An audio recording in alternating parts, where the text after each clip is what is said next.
One evening, all of the information that I had collected for years all came together one instant in time and revealed a truth to me that absolutely blew me away.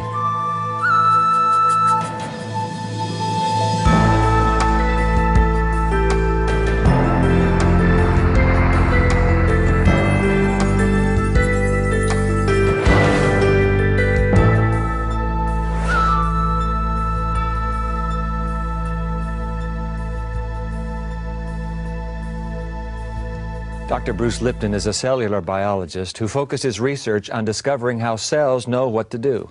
In other words, he wondered how the brain of the cell controlled the rest of the cell. During the course of his research, he made an astounding discovery, one that changed the course of his life. We caught up with him at his home near Santa Cruz, California. As a conventional biologist, I held the belief that I was just a mechanism and that my life was just the unfoldment of these molecules. And therefore, I really felt that I was an accident, just as Darwin would have said, that I accidentally got here and I'm an accident in the world. And basically, I was just trying to run my life in the best way I possibly can, figuring that I got dropped into this picture, I'm a machine, I'm here right now, and then at the end, I'm gone back into dust. So make the best I could of what I had. Bruce Lipton continued his research into the cell. Like most biologists, he accepted the notion that genes control the behavior of a cell, that genes function as the cell's brain. But the results of his research varied so greatly from conventional scientific theory, he began to look for a different mechanism, a mechanism other than genes that controlled the cell. And about 1985, after about 10 years of seeking alternative mechanisms, one evening all of the information that I had collected for years all came together one instant in time and revealed a truth to me that absolutely blew me away. On the island of Grenada, where he lived at the time, Dr. Lipton sat up late one night reviewing his research. Around 2 a.m., all of the information he had gathered gelled into a startling revelation.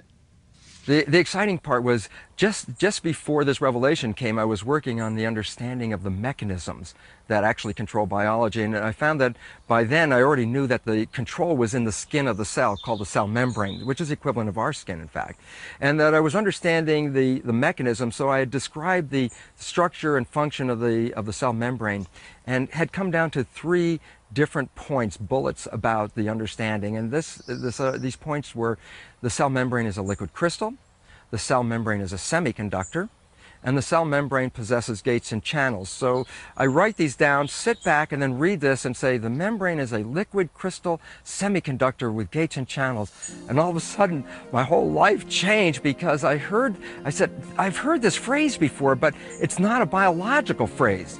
And I tried to recall where did I hear this, and there on the left side of my desk was my first computer.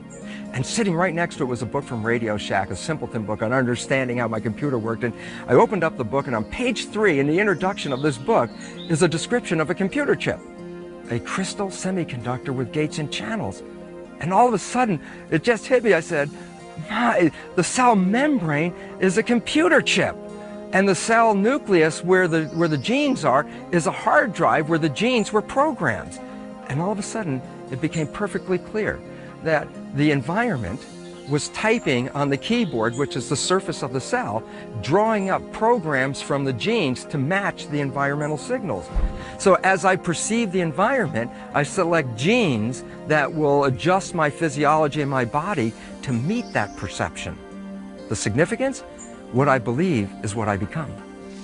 When Bruce Lipton realized the source of control over his cells came from outside his body instead of inside, it changed his entire perspective of reality and gave him a new understanding of God. Before this revelation, so to speak, my concepts regarding God and spirit were pretty much like most scientists, and that is that there might be a God, there might be spirit, but it wasn't necessary to invoke them to understand life. So scientists don't necessarily deny there's a God, but really suggest that if there's a God, God's probably busy doing other things, and that life can be understood just by the molecules and the mechanism. But after this understanding, it really revealed that there was much more to me than this physical reality, that there was an energy, a spirit, or a God that was controlling this biology that I was experiencing.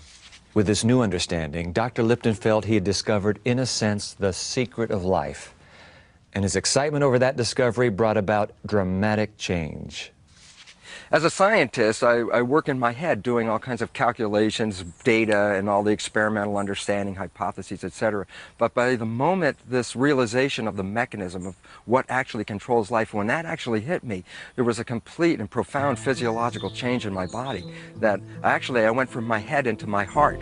Then the joy was so overwhelming that tears started to well up in my eyes, and I was feeling very choked up all about it. It was interesting because as a scientist, as I said, having been in my head all my life, this entrance into my heart changed my whole outlook and expression of life, and it was so peaceful.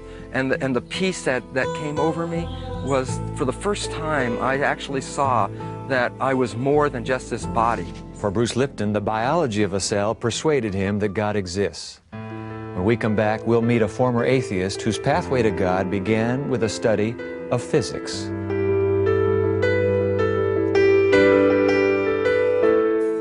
People who would talk to me about their religious dogma, I would just be so dismissive of. I couldn't understand how they didn't see that that was simply a naive and ignorant belief to which they subscribed to assuage their fear of death. We learned English. Your kids can too. Just watch Hello Channel. I was, without a doubt, the most arrogant and supercilious atheist who ever existed.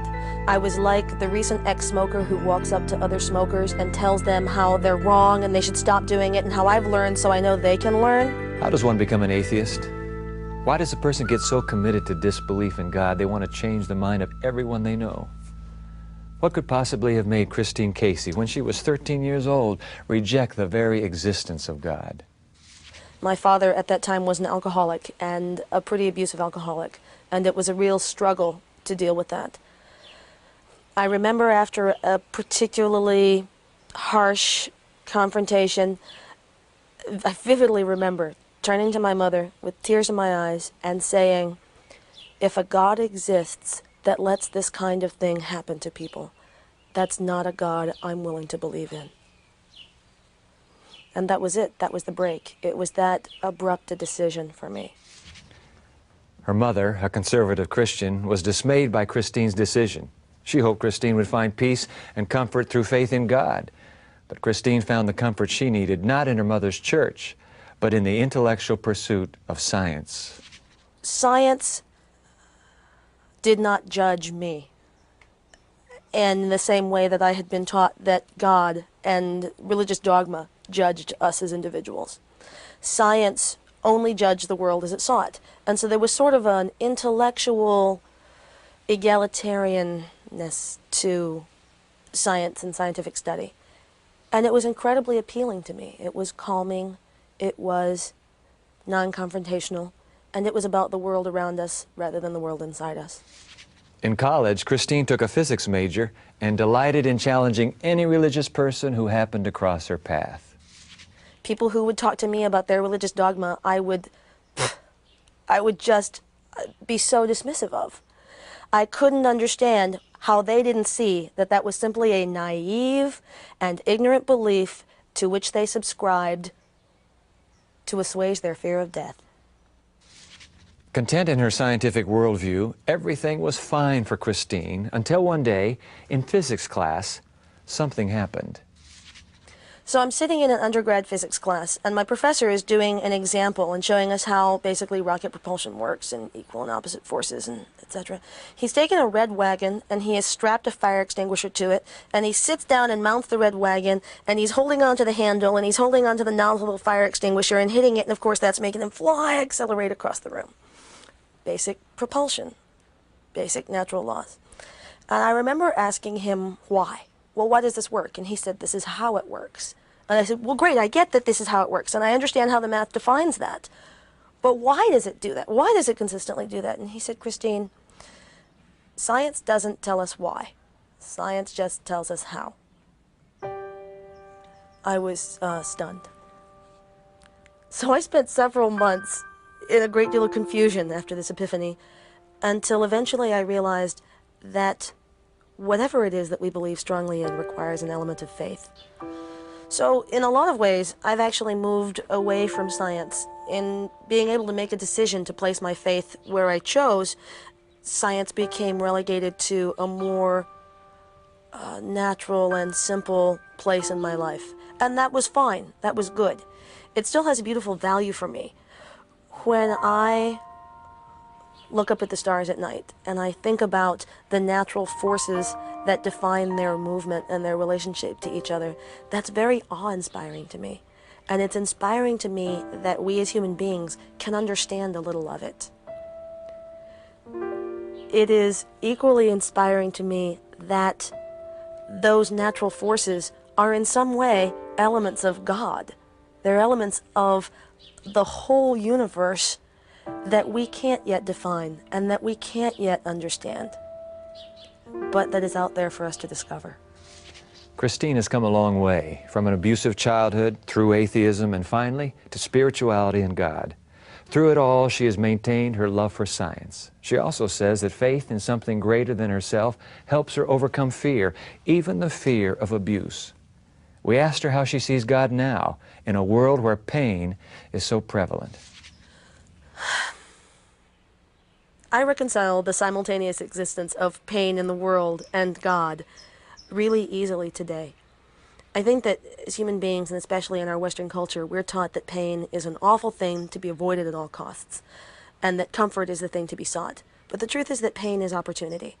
Given that it's unavoidable, it's an incredible opportunity to learn and to grow and to become the very best of who we are. A very trivial example is me, my weight. I'm a big girl. And as a big girl in very thin society, there are certain kinds of things that I've had to deal with, like prejudice and, I go out riding my bike and obscenities getting yelled from pickup trucks and, things like that, that are incredibly hurtful in their way, but they've made me the kind of strong and more compassionate person that I am today. And I kind of like the person that I am. Science taught Christine Casey that she could choose her belief system. She chose to believe in God, and that enabled her to live a life without fear. When we come back, we'll talk to Hyveth Williams about her pathway from politics to God.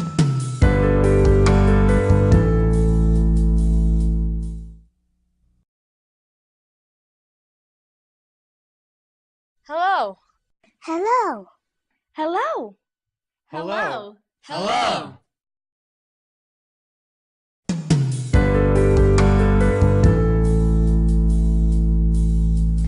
Hyveth Williams was a prominent government official in the city of Hartford, Connecticut. While running for mayor there, she went through a deeply disturbing period of her life that transformed her priorities. Now her ultimate goal is to be the chaplain of the United States Senate. Hyveth, it is a delight to have you here. I am very pleased to be here with you. This story begins in politics. I mean, you're into city politics? Yes. How did that start? It started with a dare to the mayor. I had a talk show on a radio station, and he had only recently taken over the position. He was deputy mayor and was now acting mayor, waiting for the elections, and I thought he wasn't doing a good job. And so on my radio program, I said I could do his job with a blindfold and my hands tied behind my back. Good night. His police officer happened to be tuning the radio as he was driving him in the limousine when I came on saying these things, and he changed his direction and drove to the station and walked into the station and yanked the microphone and said, "I dare you to do it, I take you on." And of course the phones lit up, and the station manager, that was the best thing that could have happened. And so we took the dare for 3 weeks. He became mayor. Oh, and I worked for him as his executive assistant for 8 or 9 years, ran his campaigns, did just about everything. And then at the end of that time period, I decided I should have done what I started out to do in the beginning and run against him. And then this incredible thing happened to me where God came into my life. In the middle of politics? In the middle of a political campaign. How could that be? I don't know, because I didn't believe in God at all. I was an atheist, and I was known around town to be an atheist. There were people who claimed to be Christians who would come to my office, and I would just laugh at them and call them Jesus freaks. And then I started hearing voices, and then it was crazy. Because When you say hearing voices. I have told this story over and over again to my embarrassment and humiliation, but I was being interviewed by the local TV station, and suddenly I heard out in the heavens, "Hiveth," and so I'm talking to this fella like I'm talking to you, and then I looked up and said, "What?" Is And, that right? and so my friends and I thought that I had flipped, thought that I had gone crazy, Sure. and so we all agreed that the best thing for me to do was to just secretly go and admit myself into the Institute of Living, which is the mental hospital near my home in the city.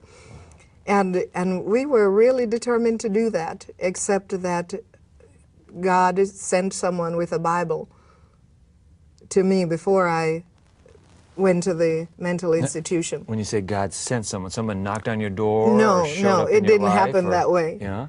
I was one day in the office, you know, the mayor and I were now having a political battle. And so he invited me in the office with the personnel director, and I was in his face. I was bold and brassy, and I was in his face just cussing, just carrying on. And the personnel director said, "Do you not know that a soft answer turneth away wrath?" And that just really tore inside of me, just made all the difference to me. And I asked him, did you get those words? And he gave me a red King James Bible, and I read it from cover to cover. So, Hiveth, you hear these voices. Yes, I believe it was the voice of God. How long did it take you to come to that conviction that, in fact, that was God calling you? It took perhaps about 3 months, 3 or 4 months. I went through a period, I had a very unusual experience where I couldn't speak at all. I had no voice and I could not frame words. For about 2 weeks, I had to write everything. When I came out of it, in order to speak words, I had to change the pattern of my speech so it wouldn't hurt. And I think God was simply just cleaning up my mouth in a very drastic way because I deserved it, really. You go through a crisis. Yes. But it's not a personal encounter yet, really a deeply personal relationship yet. No. So no. how does that come into your life? One of the times, I'll give you one experience. One of the times I was laying in bed and I felt myself slipping away into a deep, deep, subconscious, unconscious state. And I saw myself step outside of my body. And I know this is really eerie for some people, but this is what I experienced, and I need to tell the truth as to how I experienced it then. And most people say that when this happens, they see the light and, you know, their life flashes in front of them. That didn't happen to me. No lights. No lights, no life flashing by in a panoramic scene, except a list of ice cream flavors. Can you believe this? Ice cream A flavors. list of ice cream flavors. That's all that I saw. And I started screaming, I haven't had pistachio. I haven't had mud pie. I want to live so I can eat these flavors. Have mercy. And so in the time of crying this out, I heard a voice. And I knew then it was not a normal human voice. I heard this voice say to me, "If you follow me, I will give you life everlasting." And I said, "Yes." And he said, "You will know that I spoke to you, because from now on, wherever you go, you will find a rose." There has never been a place that I've been that I have not. Even in the deepest winter, I've been in Nebraska when everything is covered with snow, and I've found a flower. I was walking one day, I was really down in the dumps, and I went to the lake, Lake Michigan, and I was just walking on the beach. It was covered with snow. I was walking on the lake front. Everything was snow. The water was covered. And I'm trudging along, and I'm just depressed, and I'm saying, "God, what do you want with my life? Why do you do this to me? Why do you put me through these terrible things?" Some people don't even believe me that I'm telling the truth. And I'm walking along, and right there on the beach, in the middle of the snow, is this rose.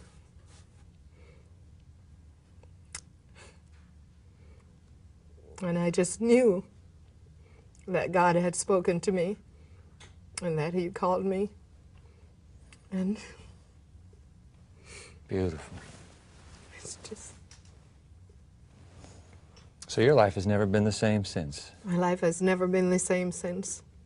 In the midst of all of this, what leads you to believe God cares? Because every person that's been born on the earth, whether they've accepted him as God or not, are his children. We're all his children, and he loves us. He cares. He wants to protect us. He wants to deliver us. He wants to give us peace and life and safety. He wants us to be free to think and be creative and to live, to have abundant life. He is incredible. He has all of these things, and he wants to give them to us just like now.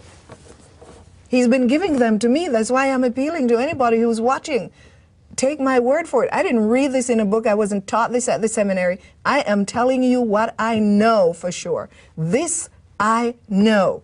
I will die by this. I know this to be true. Ivet, it's been a real pleasure to have you on The Evidence. Thank you very much. God bless you. Thank you. Would you like to know more about the stories of our guests that you've seen on today's show? You can find out by visiting our website. It's one word, theevidence.org, O-R-G. We'll be right back after this.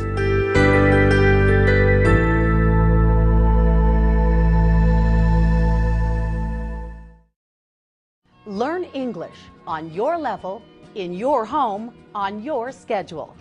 Introducing Hello Channel, an exciting new way to learn English as you build a better future. Join us and say hello.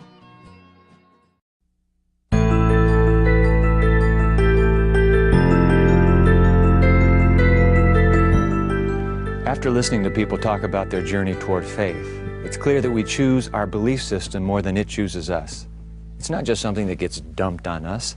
It's a conscious choice, a choice that we're responsible to make. People like Bruce Lipton, Christine Casey, and Hyveth Williams show us that what we choose to believe makes a difference in the way we live our lives. Believing that we're the products of blind, mechanistic forces will take us one way. Believing that we are the creation of a loving God will take us another. Believing that our destiny is confined to right here and right now, that we just have to run our lives as best we can, will take us one way.